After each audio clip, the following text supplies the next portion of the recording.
안녕하세요, 메슬로입니다. 오늘은 메가톤급의 돌풍 150분의 1이란 극한의 확률을 뚫고 우승을 거둔 그리스의 유로 2004 우승 스토리에 대해 알아보도록 하겠습니다. 그럼 재밌게 봐주세요. 지난 2004년 그리스는 유로 2004 본선 진출에 성공하며 무려 20년 만에 국제대회에 나서게 되었습니다. 따라서 조별리그에서 조기 탈락할 가능성이 높은 최악체로 평가받았는데요.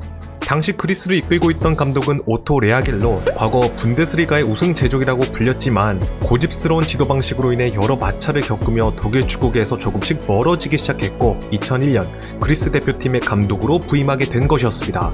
그는 부임하자마자 개인보단 팀이 우선, 팀을 위해 희생한다는 마음가짐으로 뛰어줄 것을 선수 전원에게 요구했습니다. 개인주의가 만연했던 그리스 대표팀에 규율을 도입해 원팀으로 만들며 변혁을 일으키기 시작했죠. 당시 그리스는 상당히 잔뜩 웅크린 수비 중심의 포메이션을 들고 나와 상대에게 빈틈이 생기면 빠르게 역습하여 카운터 펀치를 날리는 축구를 구사했습니다.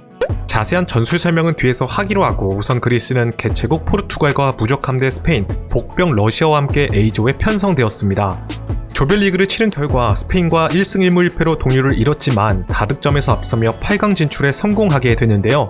스페인을 탈락시키고 올라온 그리스는 8강에서 지단이 이끄는 프랑스를 만났으나 중원의 세 선수가 협력하여 지단이 뛰어놀 수 있는 공간을 완전히 없애버리며 지단으로부터 시작되는 프랑스의 공격을 최대한 차단시키는 모습을 보였습니다. 이렇듯 이들이 지단뿐만 아니라 프랑스의 공격을 막아내는 데 집중하면서 공격진과의 간격은 계속해서 벌어졌지만 특유의 딸깍 축구로 1대0 신승을 거두는 대이변을 일으켰습니다. 자, 그리스를 포함해 준결승에 오른 팀은 포르투갈, 네덜란드, 체코로 당시 전문가들은 포르투갈과 체코의 2파전을 예상했었습니다. 특히 그리스가 상대하게 될 체코의 경우 지역 예선을 포함해 본선 조별리그 무패 행진, 심지어 조별리그 3경기 모두 짜릿한 역전승을 거두는 저력을 보여주고 있었기 때문에 이들을 상대로 그리스가 승리를 거둘 수 있을 것이란 의견은 당연히 많지 않았죠. 그런데 공은 둥글이 나고 그리스가 체코를 잡아내는 이변을 일으켰습니다. 자, 체코는 전력의 핵심인 네드베드가 전반에 부상으로 아웃되는 불운을 겪었지만 경기 내내 주도권을 잡으며 그리스에게 일방적인 맹공을 퍼부었습니다. 그러나 그리스는 계속해서 맨투맨 수비 전술로 체코를 괴롭혔고 극단적인 수비로 경기를 연장전까지 끌고 갔는데요. 그리고 코너킥 상황에서 수비수 델라스가 헤딩골을 성공시키면서 그렇게 체코를 꺾고 결승 진출에 성공하게 된 것이었습니다. 자, 그렇다면 이쯤에서 오토 레아겔 감독의 전술에 대해서도 한번 알아보고 가야겠죠. 오토 레아겔은 과정보단 결과에 중점을 두는 실용주의적인 감독으로 맨마킹을 통한 극단적인 수비 전술, 카운터 펀치를 날리는 선수비 후역습 축구를 구사했습니다. 그는 상대팀에 따라 세부적인 변화를 주었지만 대표적으로 4-3-3에서 더욱 수비적인 변화를 준 4-5-2를 사실상 기본 포메이션으로 삼았는데요.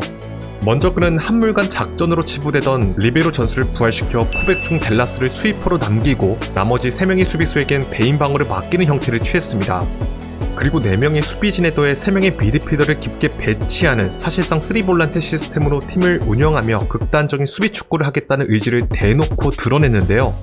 그렇다고 이들이 수비에만 집중했느냐? 이들은 수비뿐만 아니라 공격에도 적극 가담하는 엄청난 활동량을 보여주었습니다. 특히 카라구니스가 역습 시 그라운드를 넓게 쓰면서 높이 전진해 나가며 선봉장 역할을 해주었죠. 그리고 레아겔은 장신의 브리자스를 최전방에 기용하여 롱패스를 통해 상대 수비벽을 무너뜨리는 단순한 공격 패턴을 또 다른 공격 루트로 삼았습니다. 그는 대개 포스트 플레이를 통해 침투해오는 3볼란테들에게 찬스를 만들어 주었는데요. 실제로 그리스는 유로 대회에서 전체 7골밖에 기록하지 못했는데 그중 3볼란테가 2골 2도움이란 공격 포인트를 기록했습니다.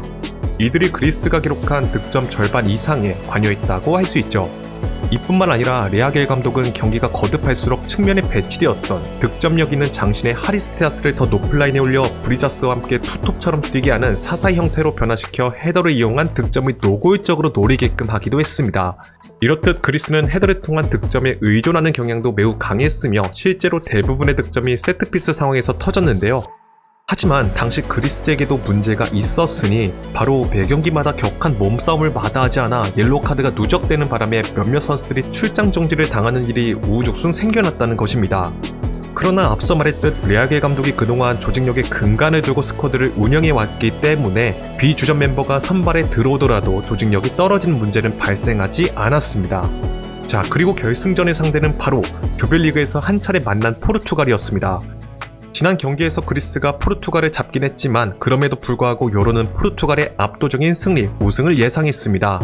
왜냐하면 황금 세대를 맞이한 포르투갈의 전력을 절대 무시할 수 없고 홈 어드밴티지 이점, 여기에 더해 당시 그리스 중원의 핵심이자 공수의 연결고리 역할을 해오던 카라구니스의 경고 누적 결장이란 허재까지 더해졌기 때문이었는데요.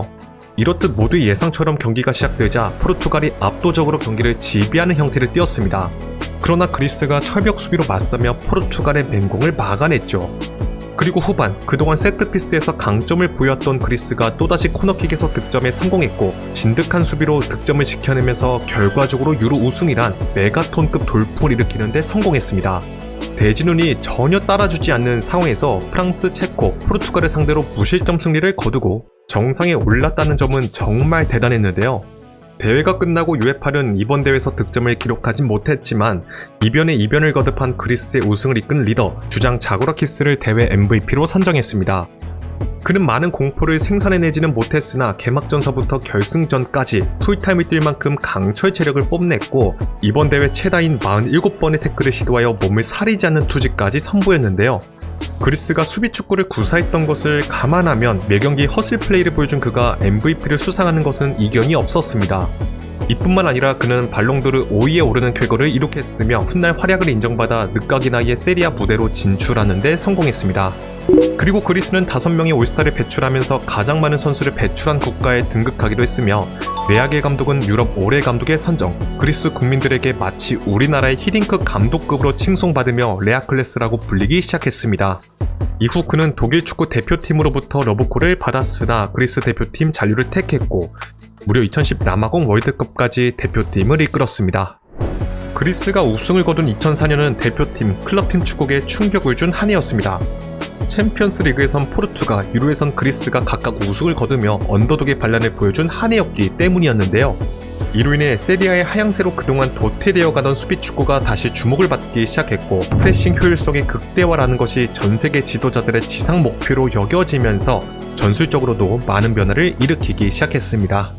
자, 여러분들은 오늘 이야기를 들으면서 어떤 생각이 드셨나요? 댓글로 의견을 남겨주시면 감사드리겠습니다. 자, 오늘의 영상은 여기까지입니다. 재밌게 보셨다면 좋아요와 구독을 부탁드리며 다음에는 더 재밌는 컨텐츠로 찾아뵙도록 하겠습니다. 감사합니다.